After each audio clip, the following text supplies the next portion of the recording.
Welcome to Lydia Fenet's Claim Your Confidence, a podcast that will introduce you to the most powerful women in the world as they talk about their own confidence journey. No matter what obstacles you face, Claim Your Confidence will inspire you, motivate you, and give you a roadmap to live the life you want. So, are you ready to claim your confidence? Welcome back, everyone, to Claim Your Confidence. This is Lydia Fenet. I'm broadcasting from Newsstand Studios in Rockefeller Center. It is a warm, muggy day here in New York City, even though it is fall.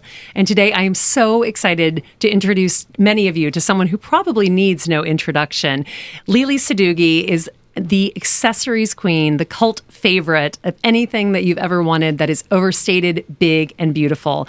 She kind of has been around for a long time, but hit fame around the headband craze in the 2018, 2019 years. Lele, welcome to the show. Thank you. So excited to be here. I'm so excited to have you here. And as I said before, if you're watching this on YouTube, you can see this, but Lele has shown up in the most beautiful, sparkly headband. We have big earrings, a gorgeous necklace, green pants. I am here for all of it. Yes. I don't reserve crystals and big pieces for fancy events. And this is a good one, but I reserve it for the middle of the weekday like today. I love it. I love it. You sound like the person who is like, use your plates, use them all, every single one of them every day. As I do. I'll have china, on a normal day and enjoy it. And just sometimes when you are around all those pretty things, it makes you feel or look a little bit better. I totally agree. I absolutely agree, especially on such a rainy day. So let's start at the beginning of your life. Okay. You're Lele, but you also are Lisa, which we were discussing beforehand. You sort of have two names, but who was Lele when she was a little girl? Was she wearing headbands and everything that you're wearing today as well?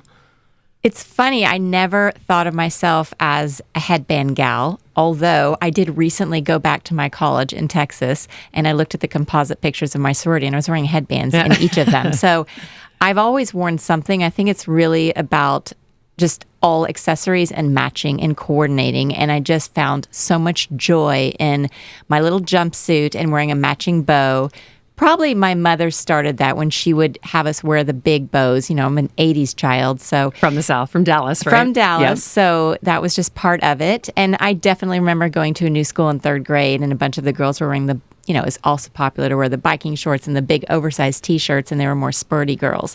And they asked me, why are you wearing that outfit? And I just was like, I love it. Like, I loved the matching. I loved getting dressed. And, there are those people who dread it and they just want a uniform.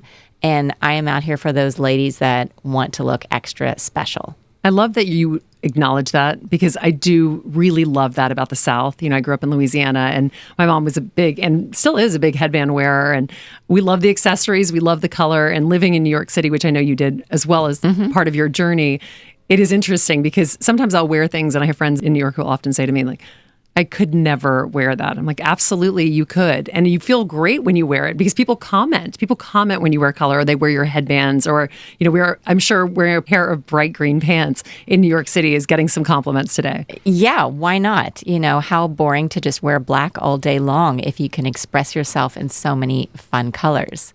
And I get that all the time in our stores with someone come in. I don't know, I've never worn a headband. I'm like, okay, let's just try it out. Yeah. And you start them with a really thin little one, and then they come back and they end up with the full-blown crystal set. And you can make yourself look chic in any of them. Yeah, absolutely.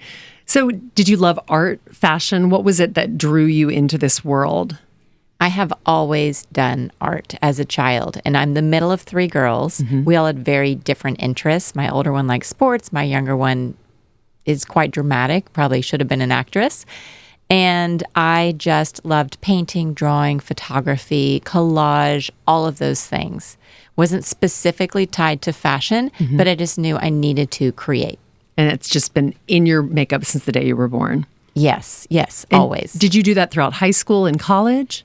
I did. I was one of those kids who did AP art and AP calculus. So it's kind of a little bit of both, like fully left-handed, but can do a lot of things with my other hand. And I just feel like I could vacillate between both sides. And it's a lot about problem solving. And I think jewelry and accessories are not so two-dimensional. They're very three-dimensional and structural. So it's like a lot about thinking and spatial design. And that to me is super exciting. I feel like it's so rare to have someone who has both of those things. You always hear about the creative who can't do anything on Excel and vice versa. The person who sits in front of a computer all day and could never think up what you've done with your empire. I mean, I didn't say I can do Excel very well, but there are things that I can do. You're like, pump the brakes on that one. Yeah. So you went to college for what? And did you even know that fashion was a job? Because I never really knew that fashion could be something that you did as a career until I moved to New York. Well, I thought about that because, growing up, and you even watch TV and movies and things, and where people say, you can't be an artist. You'll be a starving artist. You need to do something real with your life. Yeah. And my parents never discouraged it at all. My father's a lawyer, and he actually made me not want to be a lawyer. He's like, I should have been an architect, So I think he was more excited about that creative element. Yeah. So I decided to do advertising, and I thought that'd be the perfect balance between something that's quite quantitative and structural with something creative.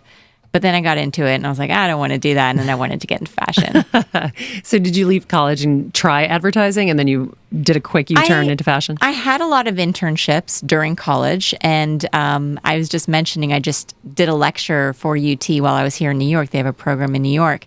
And was speaking to them, and they were just saying too, it's like the number one college for advertising. So it was an awesome program. And I knew when I graduated, I wasn't going to do that. And so I ended up moving to LA and, found a job, hustled, went into boutiques. This is pre or during internet start. This was in 99. Yeah, that was the same year I graduated from college. Okay. I am familiar with these days. We're the same. Okay, so your first job and your resume is faxing it. Yes. And I went to all these boutiques in LA and looked at labels and looked them up and faxed people. That's how I found my first job in fashion. And did you love it from the minute you walked in? Because I talked to a lot of women about working in the fashion industry, and I'm trying to remember who was on the podcast earlier who was saying that she was cleaning dust bunnies out of her shoe, and she absolutely loved it. She was in the sample closet, messengering things, but just the rush of taking things from point A to point B just felt like she was part of something bigger. Was that how you felt? Yeah, I was really lucky to start somewhere that was very small. It was the owner of the company, who was also the pattern maker. There was a separate accountant, and then there was a pattern cutter. And that was it. Such a good learning experience. It was. And I learned all facets of the business. So I was printing out and creating line sheets. I was going out to the sample room with yards of fabric under my arm. I was doing sales and I think ruined my back from, wearing heels and carrying trunks and things like that. And so anywhere from design, sales, PR, planning, production, I was really able to do a lot. So my advice would be, when you're just graduating, if you can work for a small company, you can really do impactful projects.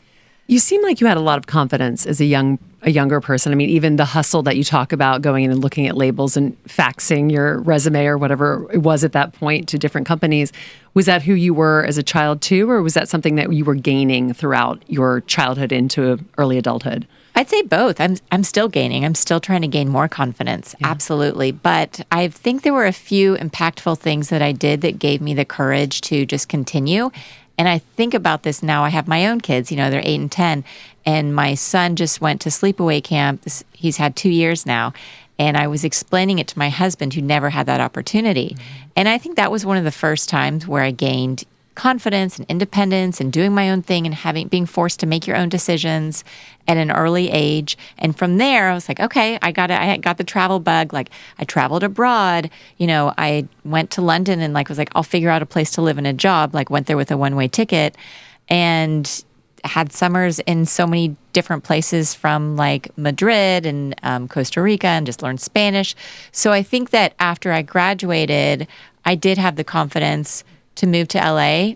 I'll get a job. It was also 1999 when every single person got a job. Yes. and 22-year-olds were starting their own tech business. Yes. So I think that around me, it seemed easy. And I think when you have that confidence, you exude it and you will do well in an interview. Yeah. And I think probably youth is a beautiful thing in that way, because you don't really worry so much. In many ways, the stakes are not quite as high. You're not married with children, or you don't have children, and you're not so concerned about making sure that the world is a little bit more structured around you, which is also a great way to live life, as it turns out. So embrace that if you're in your 20s. When I finished college, I was able to support myself, but if something were to happen, I have a supporting family that could help me. So, having that support also helps. Yeah, Helps absolutely. you with those decisions. Absolutely. So you went to London, you mentioned, and that was for fashion, correct? Yes. I was in LA for a couple of years. I knew that I wanted to kind of live on both coasts. I grew up in Dallas, but I knew that there were other places where I wanted to live. And so, I worked for that small design company for a few years in LA and decided to have a more formal education in fashion at Central St. Martin's. And I went for like a design course there, like a certificate program, and perfected and created a portfolio. So the last time in my life that I think I would have time to sit and sketch and make pretty things to make a beautiful book for interviewing. And I made the book, and it was such an amazing summer, and went to New York again without a job and found one. And what was that job? Rebecca Taylor. Oh, Rebecca Taylor. I love that brand. Full of embellishments and embroideries and just like exuding such femininity. Yeah. And at the time, it was such a small company. There were like maybe 20 people or less. And, they were impressed with my portfolio because I had worked on it, even though I had studied advertising. Yeah. So it's a little bit about, if you don't necessarily know what you want to do when you're studying, you can figure it out after. So I kind of learned on the job. And I started as an assistant designer and managed all the pattern makers. And you loved that? Or was that just sort of one more thing that you were adding into your toolbox?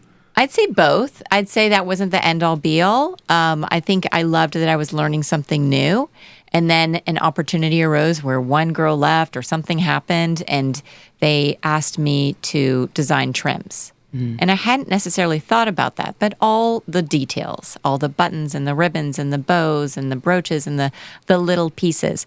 And that's where I fell in love with embellishments, which is basically what I do now. Yeah, absolutely. You're like a magpie, completely attracted to all the things that sparkle. Yes, and that was actually just the theme of like one of my collections that's coming out too, is basically a magpie, like just collecting all these things. I mean, my vintage collection is huge. I'm sure. And I appreciate the craft of things through the decades. It's funny. I always think about this when people talk about not really staying in industries for very long times now as part of the generation that is coming up in the workforce.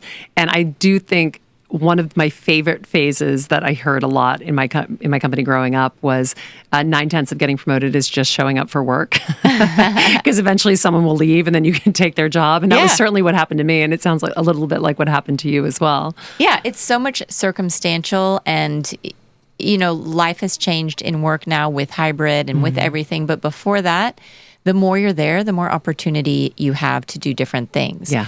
For instance, when I was at Rebecca, they liked my portfolio because I was able to do all this drawing. Yeah. And there was an opportunity that Rebecca wanted this beautiful watercolor fairy. And she had seen something that I had done and asked me to design a print.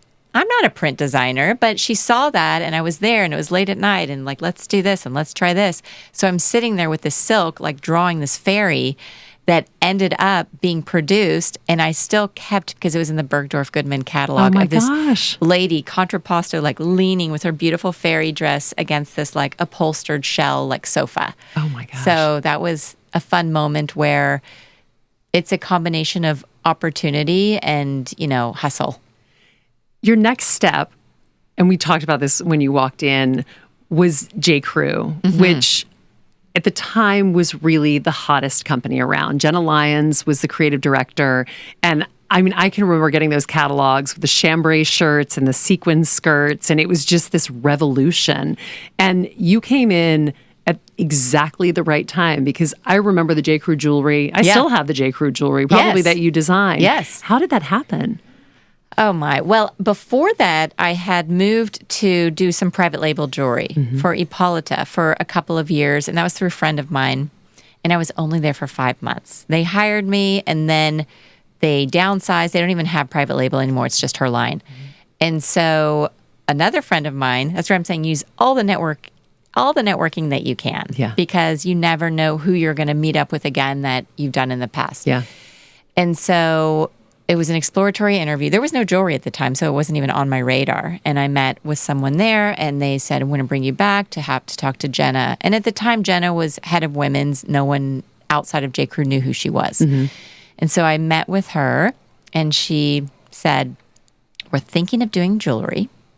And I didn't say it out loud, but I'm thinking, I've only done jewelry for 5 months, but okay, let's do this. I am the master of jewelry. Yes. Yeah, here I am. But that's where the confidence comes in, Yes. where I'm like, I think I can do this. Yeah. So she gave me a budget, make a mood board, come back, what is J.Crew jewelry? I'm like, this is a challenge that I will accept. And it was all those years of Rebecca Taylor and it just kind of coming to fruition. I can close my eyes and I know everything between like 30th Street and 37th Street, in the center of the city, and where I'd go to get the buttons and the ribbons and do the painting and do the beadwork and do all of this kind of stuff. And so I also had a strong sense of what I liked, and it just happened to align with J.Crew also being such a happy and joyful brand. Mm-hmm. And loving color, those are like my brand DNA right now. Yeah. And I remember that Jenna she was working on these like they were trying to do jewelry, and she had these little coral things that looked like little red chili peppers on this like gold chain, and wanted to do delicate, and thought, if you're going to do it, it should be real. If it's coral, it should be real. If it's pearl, it should be real. It should be diamond, not crystal. And if you think about J.Crew jewelry, it's like pearls and crystals and, resin and all that kind of stuff. So I was able to take it into a direction that people really responded. They just loved the pearls, the layering, the wearing 10 necklaces at a time. More is more. I also think that when you have the opportunity to start a new category in like an iconic company, there's not that much pressure because there's no history of it. Yeah. So, my counterparts in design that were doing cashmere or denim, like they had to comp last year's sales. Mm-hmm. And they didn't pay that much attention to me. Like, oh, whatever, you're trying a little bit of jewelry here and there. It's not a huge investment. And I started making some fun things, and it just got bigger and bigger.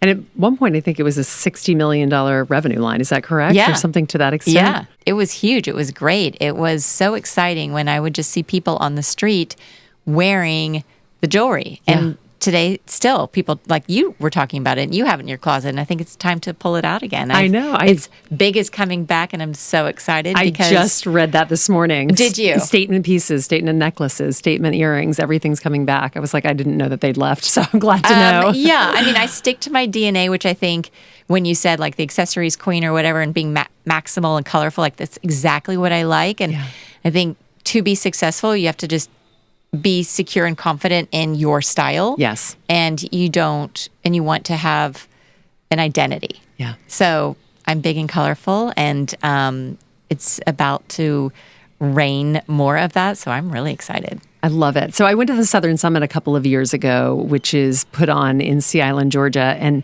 I remember a woman was speaking about branding, about personal branding, and saying that you should be able to look at someone's brand and be able to describe it in 3 words. And you keep coming back to that, which means that you've done such an incredible job of creating that on your own. So you did this for J.Crew, and then you left J.Crew. Why? And I mean, it sounded like everything was going so well. What was the impetus for the move? Well, I was there for 5 years, which was amazing. And at a time when the company went private, public, and Jenna became not just, head of women's, but creative director and president. And I was actually still reporting to her because I think she really liked the feel and the touch of jewelry and was still nurturing it, whereas everyone else in design was going to the new head of design. And it was just such an awesome time to be there. And I think personally, I also had just gotten engaged, and I was thinking about being more flexible with my life and maybe having the confidence after doing this for so many years that I could do my own thing. So it was a mixture of just where I was in my personal life. And so where did you go? I said, I'm going to do my own thing. And how did that go? It's going great. It's been over a decade, and I'm still doing my own thing. Although I was just starting. And then Tory Burch approached me. And so all of a sudden you have torn feelings, I'm sure. So I took another job. So you took another job. And then I was pregnant. So I had all 3 things happening at the same time. Oh, my goodness. And, that's where you have to make decisions in life. Like, that's an amazing decision where I got to decide between doing my own line, continuing at Tory Burch, designing jewelry, and, obviously having a child. Yeah. So I kept my child in my line. And Tory was awesome when I first started. working with entrepreneurs. She's like, I know you have your line, so you can work a few days a week and do your hours and make it all happen. And I think, the challenging thing is just being realistic. Like, I actually can't do all of these things. I kind of got to narrow it down so I could focus and be good at 2 things rather than 3. So what year was this? When did you launch Lele Sadoughi? Lele Sadoughi. We launched in 2000, and so we're about 11 years. So 2006, 2007 or so. And what did you launch with? What was the first product? Sorry, 2011. 2011. Yes. And what did you launch with? What was your first? What was Jewelry. Your first jewelry? So I launched as jewelry, and a lot of people know me as headbands, but that came many years later. Right. So my first season was spring of 2012. So I started working on it in 2011. And I found working for companies like J.Crew and Tory Burch that there was a bit of a void in the market for this kind of mid-tier, high-quality jewelry. And you can have very expensive costume jewelry. It's very theatrical. It might be a little dramatic and not like the crystals that I'm just cruising in from Rock Center. And then you can find things that's really fast fashion that don't have that quality and definitely have a low sticker, but you expect that and you're fine if you wear it once or twice. So I wanted to do something that was attainable. I wanted to do something that had good quality. And I had learned so much about what is reasonable to make and buy. Like, you can do beautiful cut glass and you can do crystals and you can do genuine stone, and which stones are more affordable than others. Like, you can do amethyst and dyed halite and marble and pieces like that. And you can do these genuine stones. You just have to be educated as to what you can do, quality and a good price point. And when you were starting all of this out, jewelry, because it was sort of your love and what you knew how to do, where did you take the business? Because you'd said earlier you have this analytical style, this mathematical brain, and then you also have the creative. So as a businesswoman, I'm sure you're a force to be reckoned with. But what were you thinking when you hit that first jewelry line? Did this to you look like an accessories company where you would be making everything, or was this really about that price point jewelry? I think I wasn't thinking, and I think that if I thought too much about it, I would not have had the confidence to actually start on my own. Yeah. I'm like, oh, this is easy. This is great. I'm just going to, focus and create a line. And you have to have good support with you. My husband was really instrumental from the beginning. He's like, you need a website. And he works in finance. Yeah. And figured out how to do a website. This is before Shopify, which is the easiest thing for any of you guys starting out your own business. Yeah, give us some blueprint. Give us a bullet point. Use Shopify now because it's totally user-friendly. And it was before Instagram, so there wasn't the pressure that you have to build this following. And wholesale was king, and magazines were as well. And I had a lot of press from J.Crew. People knew who I was for what I did, and a lot of recent articles about it. And a lot of people knew it and love it and collected it. So I was able to get a lot of appointments and a lot of press. They're only going to buy it if they like it. But the first place that I ever sold to was Neiman Marcus. Oh, that must be nice. Yeah, coming they're from Dallas. Yeah, exactly. Of course. So that was really special too. And, after I accepted, I had to learn what EDI was and all this stuff. Which What's is EDI? It's the electronic transfer of the order. And it's like you have to do color codes, and it's a whole process. It's not just like, here's a purchase order and can you mail it to me? Yeah. I mean, there were a lot of transmissions that had to be done, and figured it out. You just mentioned something that must be very interesting. When you started your business, Instagram did not exist. Yeah. And here in 2023, Instagram is a massive driver of business. So what was social media like for you to navigate, especially as a brand that I'm sure on social media absolutely crushes it because it's so visual and it's so beautiful? And we literally frame your face. And you frame your face. Yes, with our headbands, with our glasses and jewelry and necklaces. And I didn't even think about that, but with Instagram, it's the perfect product. Yeah. And before that, a lot of people do fine jewelry, dainty jewelry. I always did big, colorful pieces, which resonate really well in print and in photography. So when I first started, we got a lot of really good press in magazines. And, I was in department stores, which I leaned on for advertising. They're less relevant now because you can advertise on your own in social media. Yeah. And so how have you used social media since it started? I mean, were you one of the early adapters of Instagram? Were you blogging to Instagram? How did it all evolve for you? I think I was on average where people started to do it.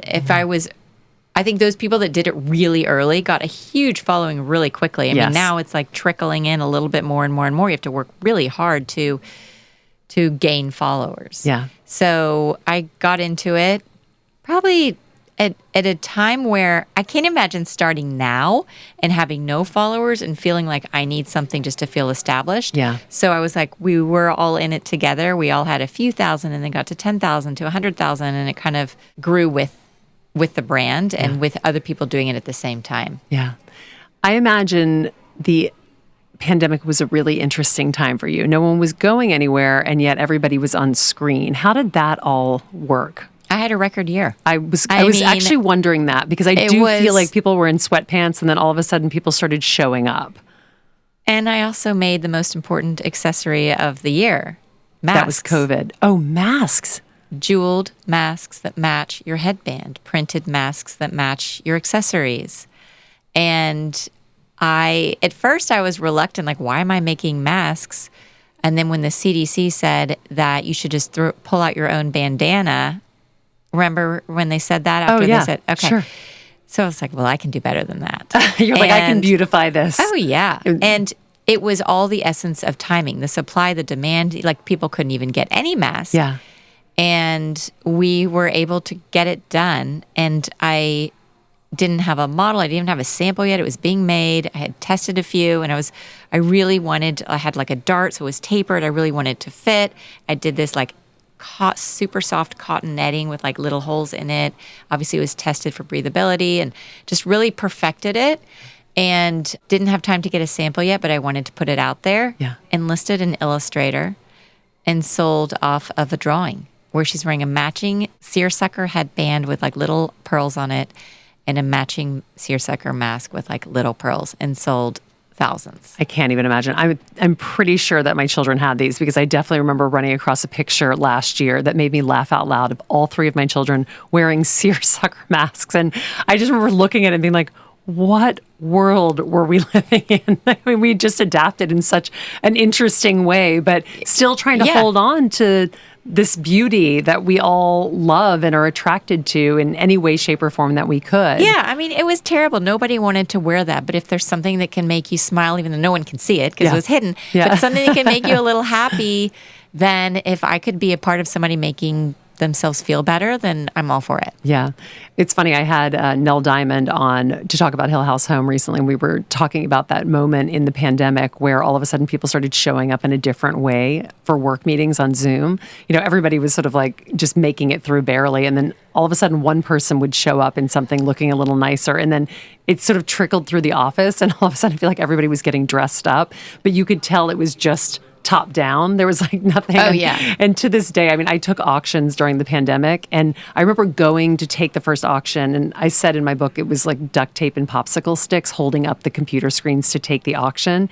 And I'm in my living room alone, and I'd put on a cocktail dress, and I was looking at myself on the screen thinking, wait, I can't dress in a cocktail dress. Nobody can see anything except for my shoulders. I need accessories. And I remember putting on a pair of your earrings, like your big, you have those beautiful big turquoise, like the triple turquoise ones, that they're huge. Yeah. And somebody texted me after, they're like, I Where'd you get absolutely those? love your earrings. Exactly. And I purchased them pre-pandemic.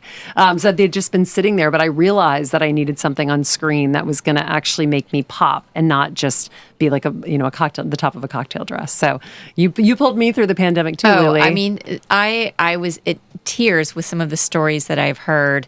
You know, I had to cancel my wedding and I'm so upset, but I just bought myself a jeweled headband and I'm sitting by myself drinking a glass of wine and it just makes me happy. And I'm like, oh my God, like, I'm so sorry, but you know what? You're a princess, and put on that crown. Yeah, exactly. You're like, and I have more sparkles for you. Keep going. Yes. Keep going.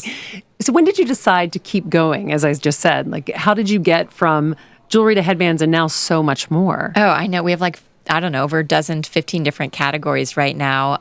Anything from handbags to sunglasses to collars to belts, jewelry, headbands. I mean, it just you goes name on it. You and name on. it. And every day I'm thinking, like, what other category can I do? It's just so fun. Like, I'm getting into home now.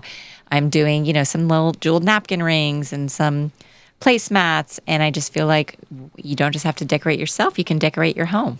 You've had such an amazing ride that you started. It's all going so well. Was there ever a moment where you didn't feel like it was going well? Have you ever had a moment where you paused and you were like, this is not working. There's too much. Like, I don't want to do this anymore. Do you have those days? Because I feel like that is part of the entrepreneurial journey. In your life, Yeah. I would say every day something happens and there's a challenge and you wake up, and I've had like 7 challenges before I've seen you today. Yeah. And you just have to just go with one by one and, keep going. Is that your strategy? Just take it one at a time? You have to. And I am shocked that I made it here on time with what I had to do before. It all just, sometimes I don't leave enough room for chance and space. And so I think also maybe as women who have to multitask, you work, but you're a mother, and like you have to do both. Yeah.